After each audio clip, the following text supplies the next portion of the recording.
views and opinions expressed do not necessarily reflect those of Access Fort Wayne, the Allen County Public Library, or any other supporting groups. If you'd like to produce a show, call us at 260-421-1250.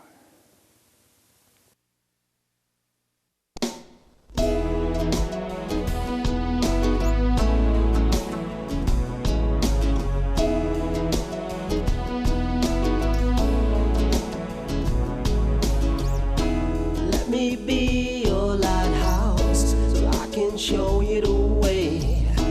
Let me be your shining light, I'll keep you from drifting away. I'm the one that makes you try when...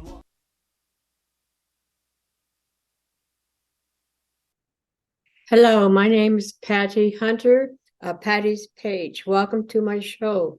Today's special guest on Zoom is Canada's own Susan Aglukark. Did I say it right?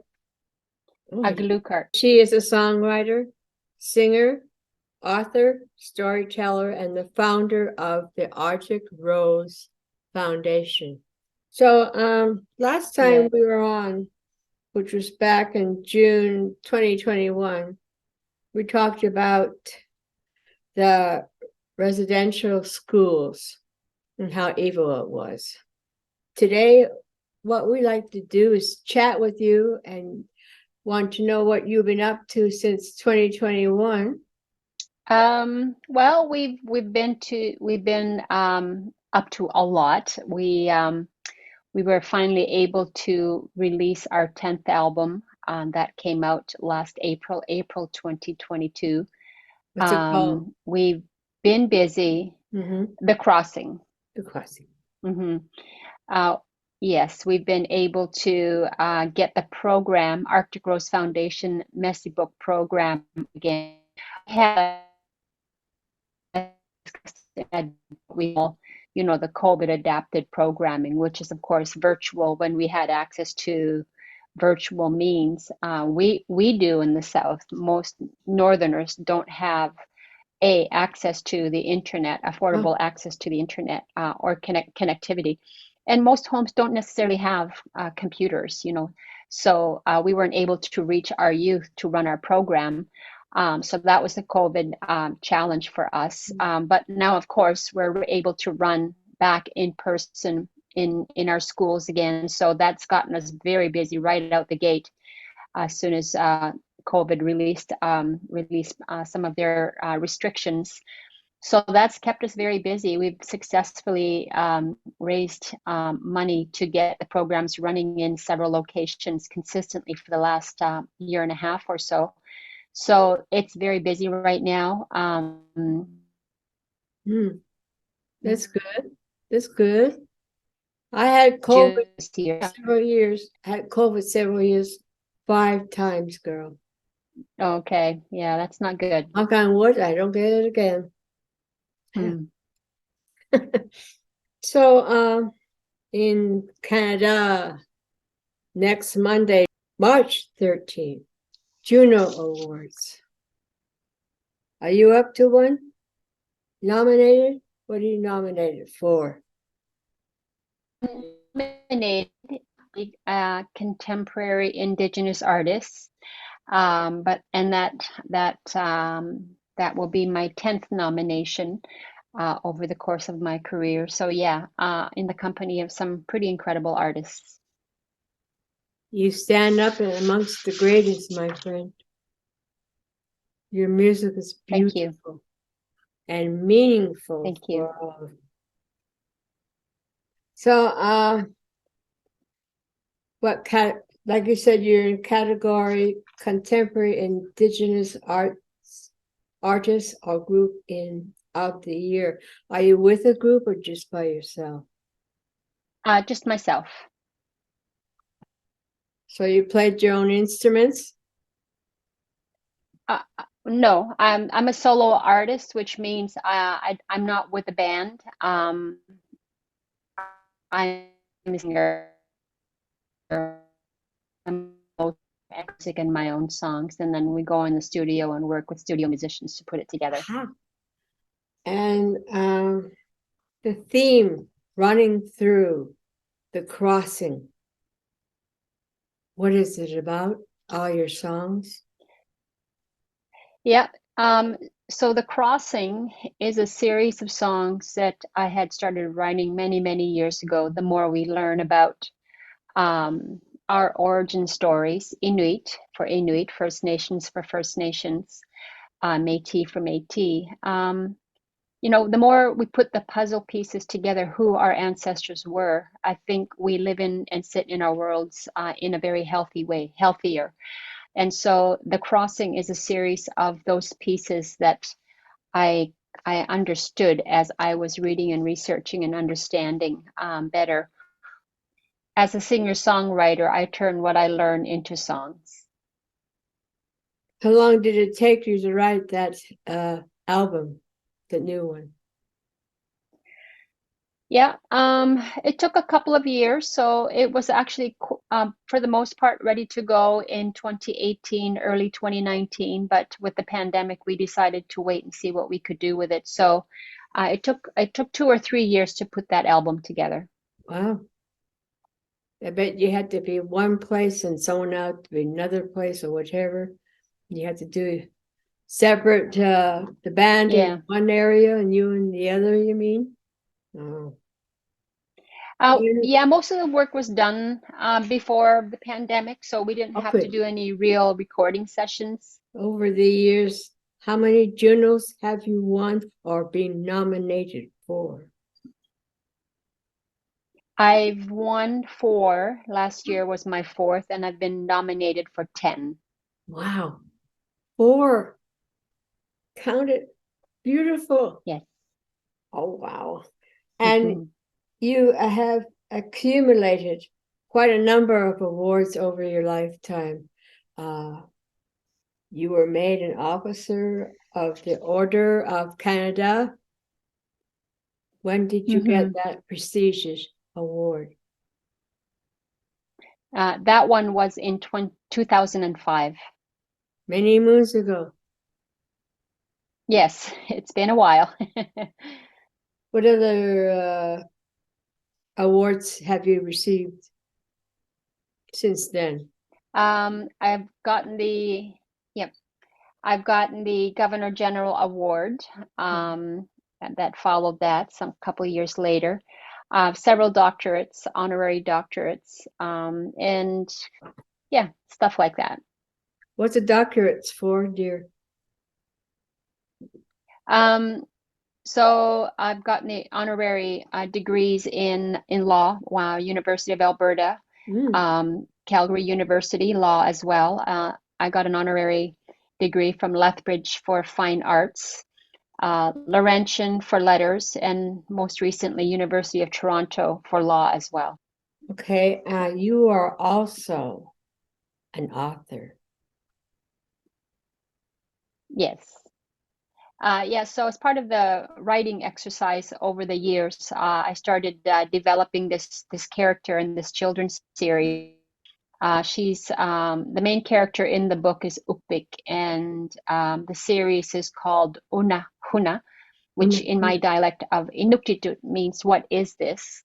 And so she's 6 parts, and she's 6 stories of 6 areas in our transitional period, traditional to the permanent settlement period, of things that changed among that group of people. And so I just thought it'd be fun to share some of the things that were changing in the traditional way of living to the contemporary way of living for the Inuit.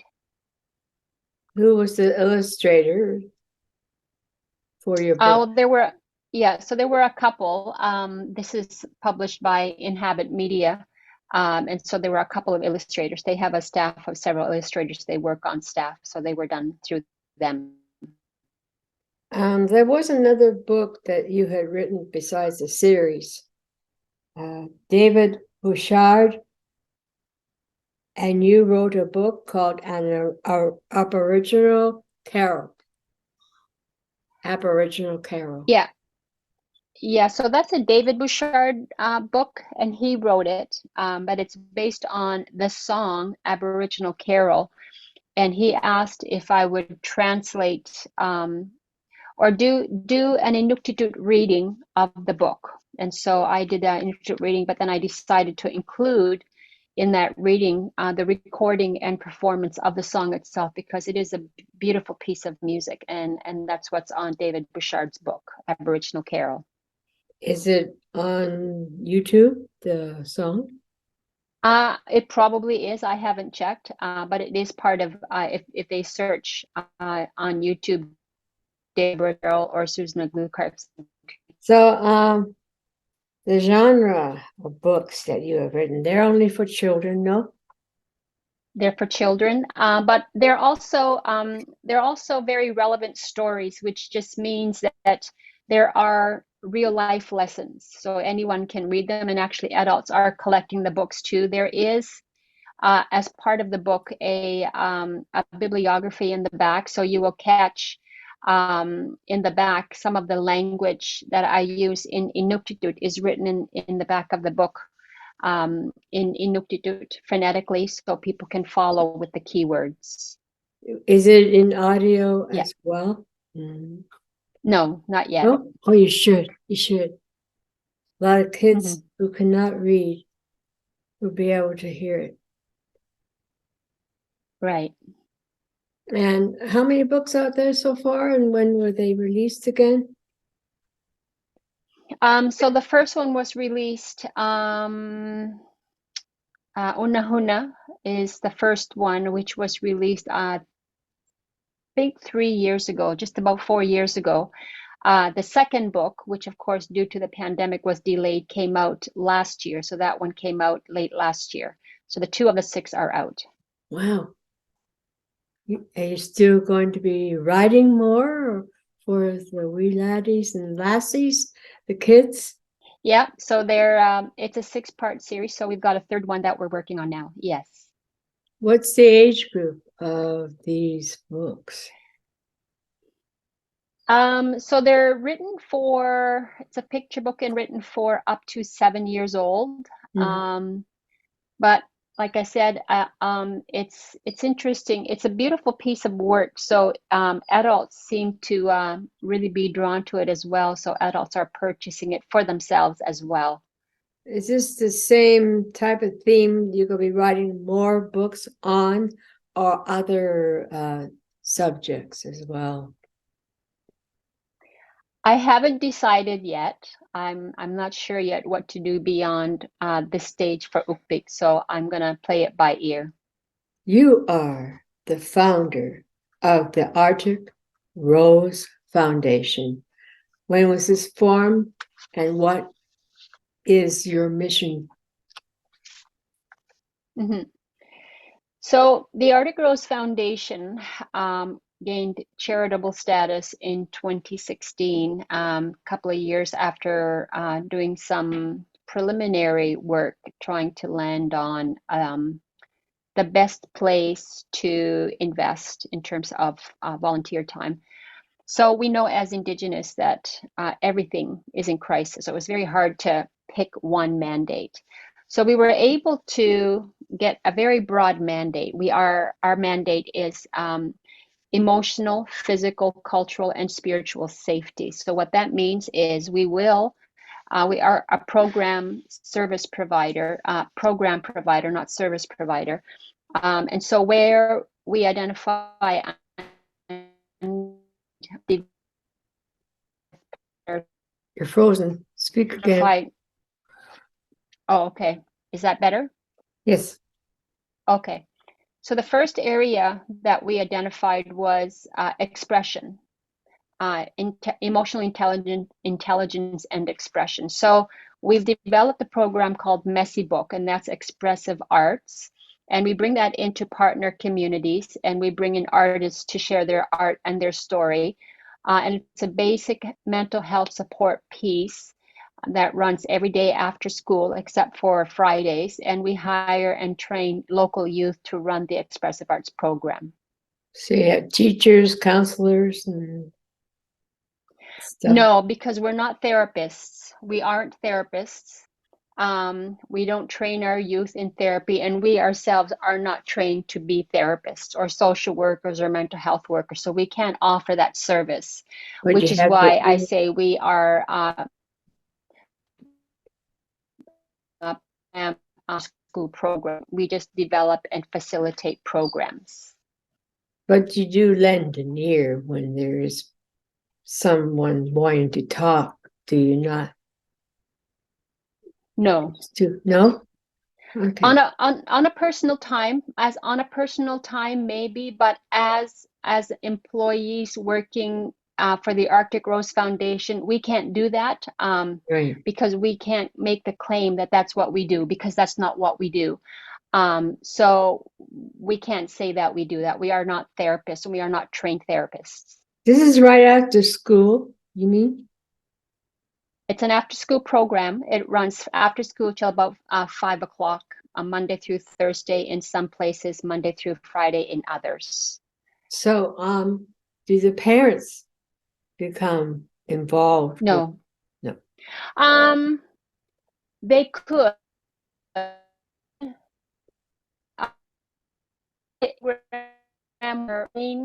Youth workers to run the program, and participants come to the space to participate in the program. If parents wanted to volunteer, they would need training as well. You know, it's not a drop-in in terms of people just show up. We want to control the environment. That's part of how we cover off being emotionally and physically safe. So it's not like people can just show up and just participate.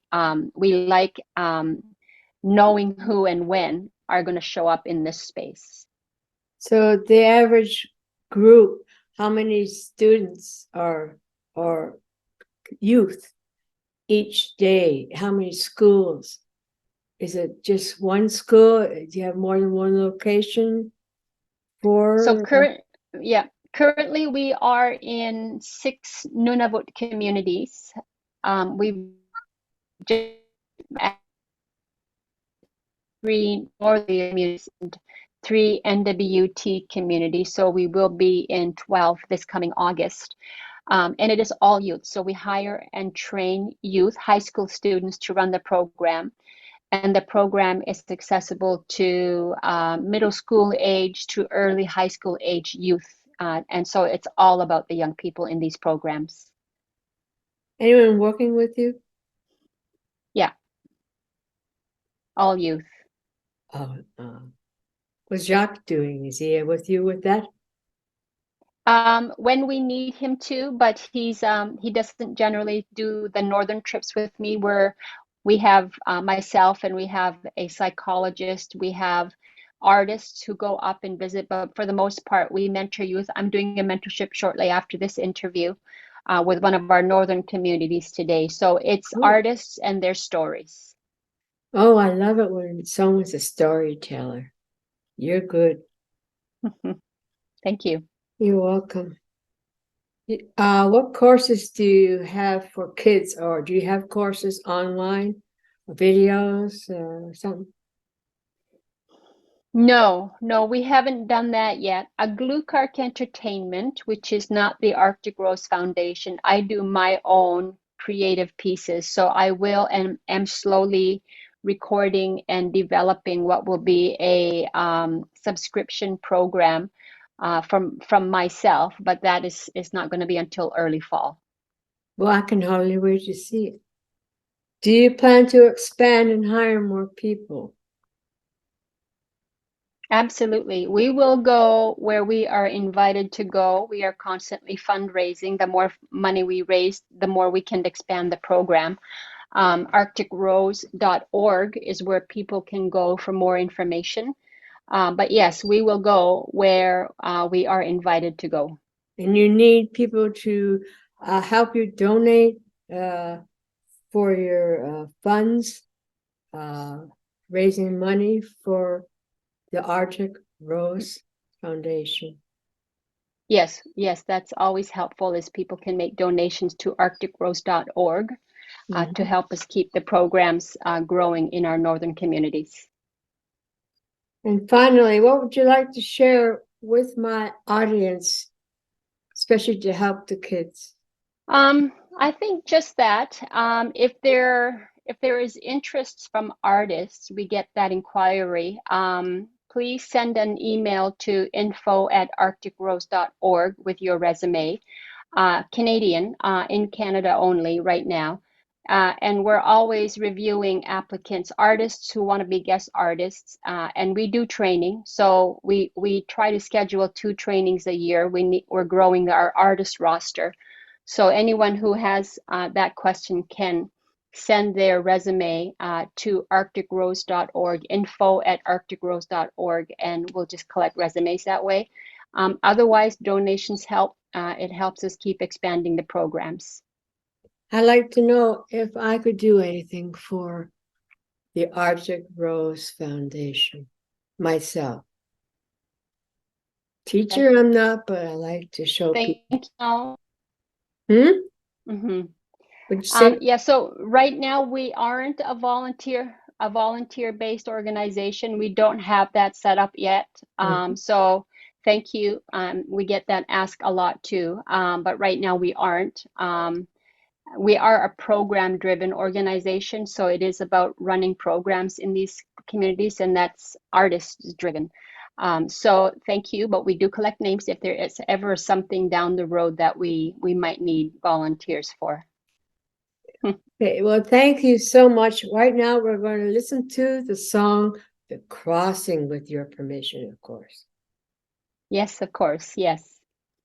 So this is Susan Aglukark, my friend. Aglukark.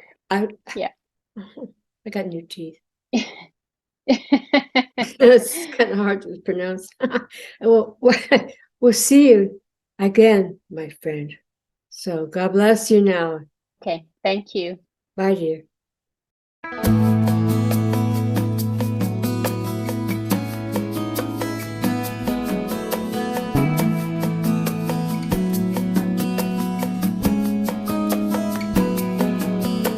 Across the Bering Strait we came, answering a call, following a feeling, a rhythm of our own.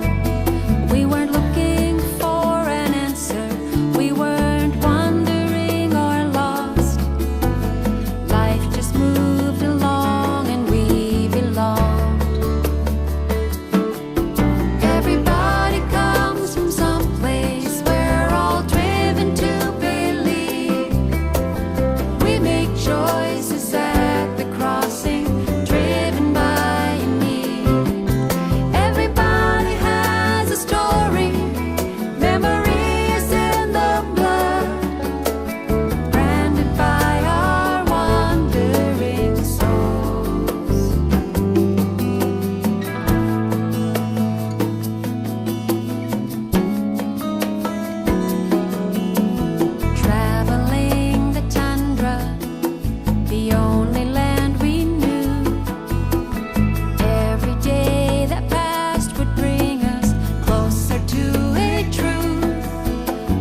Godspeed.